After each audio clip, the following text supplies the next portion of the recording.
مسجد جعفریہ میں جو کاروائی چل رہی ہے اس کے بارے میں کیا بتانا چاہیں گے سر؟ اعوذ باللہ من الشیطان اللعین الرجیم، بسم اللہ الرحمن الرحیم۔ قال اللہ تبارک و تعالی فی قرآن الحکیم وہو اصدق القائلین وقولہ الحق۔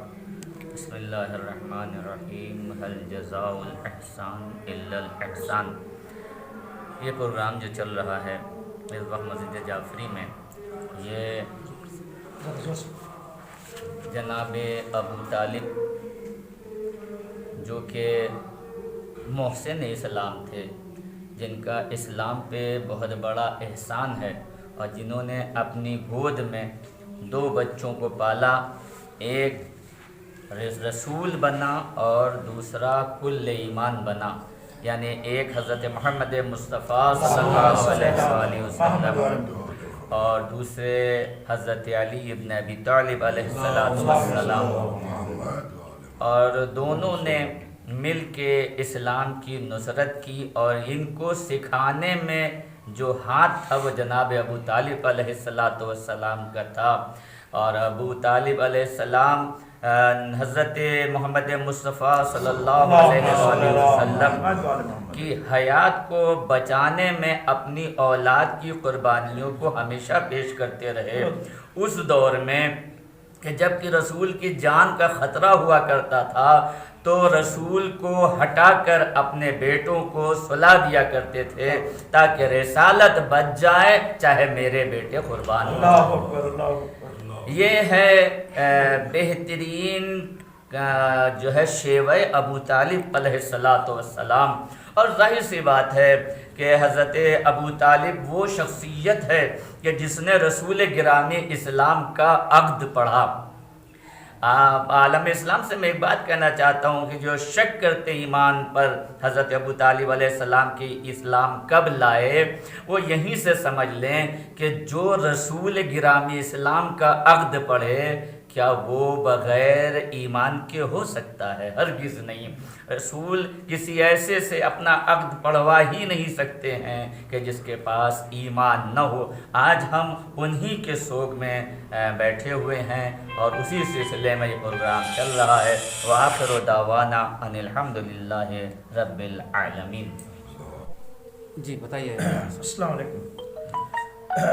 ابھی قبلہ محمد علی صاحب جو کہے ان کے سامنے میں کچھ کہہ نہیں سکتا، کیونکہ ساری چیز انہوں نے بتا چکے ہیں۔ اور دوسری بات کیا ہے کہ جو حضرت ابو طالب علیہ السلام کو جو ساری دنیا کوشش کر رہی ہے کہ کافر بنانے کی، لیکن یہ غلط ہے، کیونکہ حضرت نبی صلی اللہ علیہ وسلم بچپن سے حضرت ابو طالب کے ساتھ میں رہے، ان کی ساتھ میں انہی کے پاس ان کی پرورش انہوں نے پائی۔ اور جب حضرت عبداللہ علیہ السلام ان کے والد بزرگوار جو انتقال کر گئے تو حضرت ان کے دادا جو تھے حضرت مطلب علیہ السلام سارے بچوں کو اپنے بلاتے ہیں۔ بلانے کے بعد میں سارے بچے ایک جگہ پہ بیٹھے ہوتے ہیں، اپنے پوتے کو اپنے گود پہ بٹھا کے اس پہ کہ بیٹے اتنے چچایاں ہیں، کس کے پاس آپ جا کے پرورش پانا چاہتے ہیں، کس کے پاس رہنا چاہتے ہیں؟ تو حضرت نبی صلی اللہ علیہ وسلم جو ہیں تو سیدھا اپنے دادا کے گود سے اٹھ کر حضرت ابو طالب علیہ السلام کے گود پہ جا کے بیٹھ جاتے ہیں۔ تو اب اگر وہ کافر ہوتے تو اگر وہ ایمان ان کے پاس نہ ہوتا تو وہ جو نور ہے، جو اللہ کا نور ہے رسول، وہ کافر کے پاس کیسے جا سکتا ہے؟ کیونکہ پروردگار پہلے ہی کہہ چکا ہے بسم اللہ الرحمن الرحیم انما یرید اللہ لیذھب عنکم الرجس اہل البیت ویطہرکم تطہیرا۔ پروردگار صلی اللہ علیہ وسلم تو اب وہ اہل بیت جو ہیں وہ پاکیزہ ہیں، پروردگار دلیل دے چکا ہے۔ تو اب کافر کے پاس جانے کا سوال ہی نہیں ہے، رزق ان کے پاس آنے کا سوال ہی نہیں ہے۔ اور جب تک نبی حضرت ابو طالب علیہ السلام مکے میں تھے تب تک میرے نبی صلی اللہ علیہ وسلم کو انگلی اٹھانے والا کوئی نہیں تھا۔ تو حضرت ابو طالب علیہ السلام کے وجہ سے مکے میں رہے، جب حضرت ابو طالب علیہ السلام کی وفات ہو جاتی ہے تو مکہ چھوڑنا پڑا، مدینہ ہجرت کرنا پڑا۔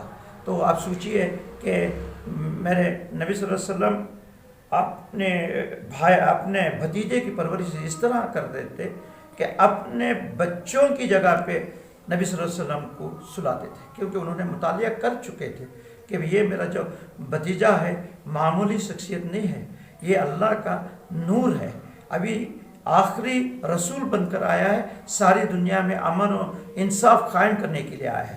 تو جب جا کے وہ میرے نبی صلی اللہ علیہ وسلم ان کے ساتھ میں رہے، سمجھے نا۔ تو اب حضرت ابو طالب علیہ السلام کا احسان ہے ہمارے دین پہ، ہمارے رسول پہ احسان ہے۔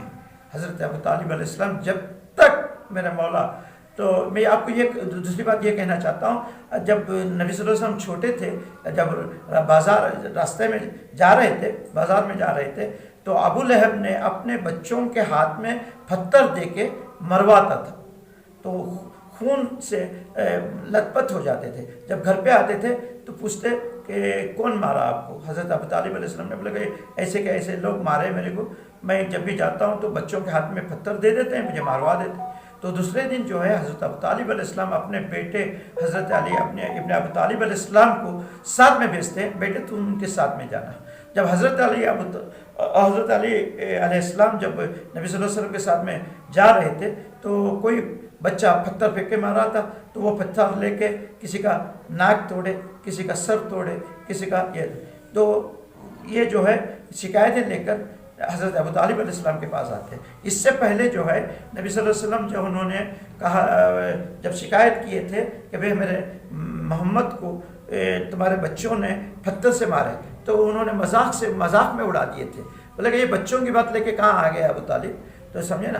تو حضرت ابو طالب جو کے پاس شکایت لے کے، وہی لوگ شکایت لے کے آتے ہیں، آپ کا بیٹا علی جو ہے ہمارے بچوں کے کسی کا ناک توڑ دیا ہے، کسی کا کان توڑ دیا، کسی کا سر توڑ دیا ہے۔ بولے کہ حضرت ابو طالب بولتے ہیں کوئی بات نہیں، بچوں کی بات ہے، آپ کیوں لے کے آئے بچوں کی بات؟ یہ ہے حضرت ابو طالب۔ اگر جب تک حضرت ابو طالب جب تک تھے، کوئی کسی کی مجال نہیں تھی نبی صلی اللہ علیہ وسلم کو آنکھ اٹھا کے دیکھ سکے۔ تو نبی صلی اللہ علیہ وسلم کی آج وفات ہوئی ہے، آج حضرت ابو طالب حضرت ابو طالب علیہ السلام کی وفات، آج حضرت ابو طالب علیہ السلام کی وفات ہے، اس لیے آج ہمارے مسجد جعفریہ میں ان کے نام سے جو مجلس ہو رہی ہے، اور لوگوں کو بتانا چاہ رہے ہیں کہ حضرت ابو طالب جو کافر نہیں تھے، حضرت ابو طالب رسول خدا کے محسن اسلام تھے۔ شکریہ آپ سب کا۔